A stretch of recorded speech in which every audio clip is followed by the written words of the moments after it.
Imagine a soldier at a crossroads, facing a decision that could shape not just their own future, but the fate of a nation. This moment isn't just about personal choice, it's about the very foundation of American democracy and the responsibilities that come with wearing the uniform. One path is marked duty, the other, law. These aren't always the same, and sometimes, they can even seem to pull in opposite directions. The question is, which path should the military follow when the stakes are highest? This dilemma sits at the very core of American democracy, where the military is both a symbol of national strength and a servant of the people's will, as expressed through the Constitution. When a U.S. senator asks a general if he disobey an illegal order from the president, it's not just a formality, it's a powerful reminder that the military's highest allegiance is to the Constitution, not to any single leader or political party. This principle is what keeps the balance of power in check. Every service member swears an oath, not to a person, but to the law of the land. Their promise is to defend the Constitution, to protect the rights and freedoms of all Americans, and to resist any attempt to use the military for personal or political gain. In a tense 2025 Senate hearing, Senator Warren pressed a nominee on this very point, demanding a public commitment to the rule of law. Her questions echoed the concerns of millions who want assurance that the military will stand firm in its constitutional role, no matter the political climate. Her questioning sent a clear message to the entire chain of command. The military must always act as a safeguard against political misuse, upholding the law above all else, even when under immense pressure. In a time of political upheaval and uncertainty, this principle is more vital than ever. The strength of American democracy depends on a military that answers to the Constitution and to the people, never to the ambitions of any one individual. What is an illegal order? It's a command that violates the Constitution, military law, or international law. Orders to commit crimes, like torturing prisoners or targeting civilians, are illegal, no matter who gives them. The Uniform Code of Military Justice makes it clear. Service members must refuse unlawful orders. The Nuremberg trials cemented this principle. Just following orders is no defense. Every soldier, from private to general, is responsible for knowing the law and acting accordingly.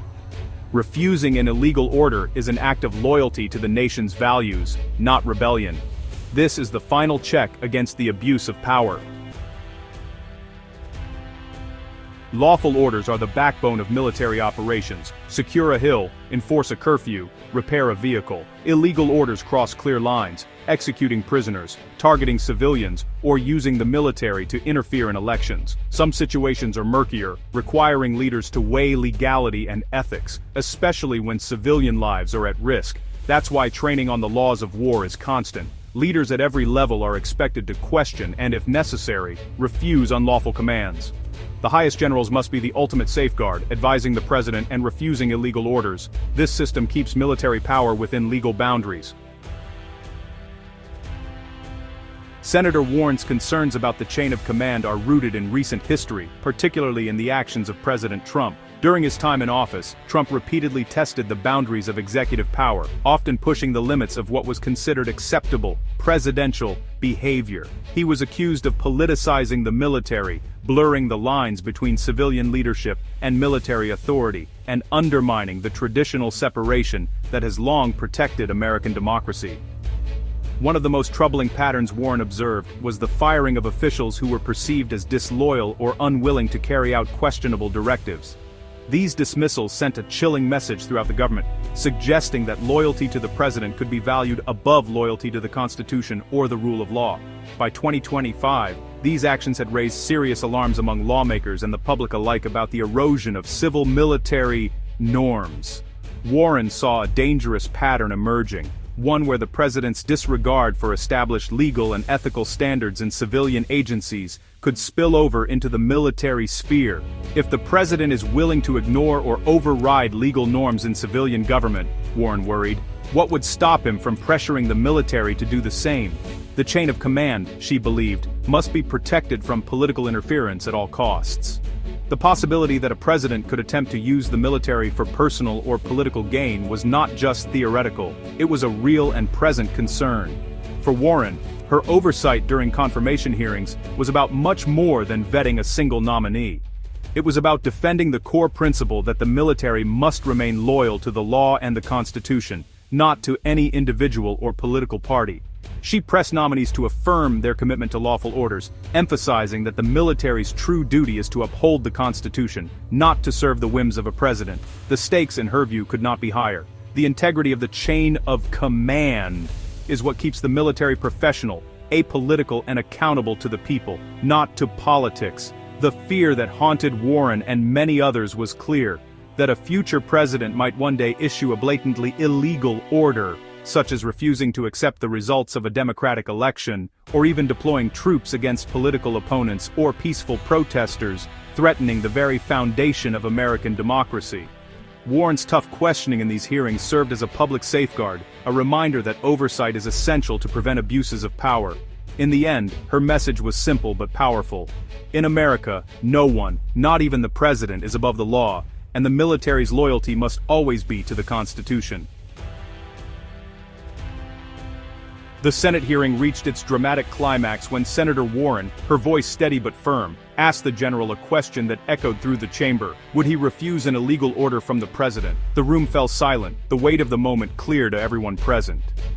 This was more than a routine inquiry. It was a test of principle, a challenge to the very foundation of civil-military relations in America. The general, decorated and composed, answered without hesitation. He declared that his oath was to the Constitution, not to any individual, and that he would never obey an unlawful command, no matter who gave it. His words carried the weight of history, reminding everyone that the military's loyalty is to the nation's founding principles, above all else. This public affirmation was the point. Congress and the country needed to hear it. In a democracy, such moments are crucial, serving as a public reassurance that the armed forces remain a safeguard against tyranny, not a tool for it. The general's statement was not just for the record, it was for every citizen watching, a reminder of the checks and balances that protect American freedom. Throughout history, similar questions have tested the resolve of military leaders. Each time, the answer has shaped the nation's trust in its institutions. The general's response joined a long tradition of affirming the military's duty to uphold the law, not personal loyalty. Warren's question sent a message, loud and clear, that the military must remain independent of political influence.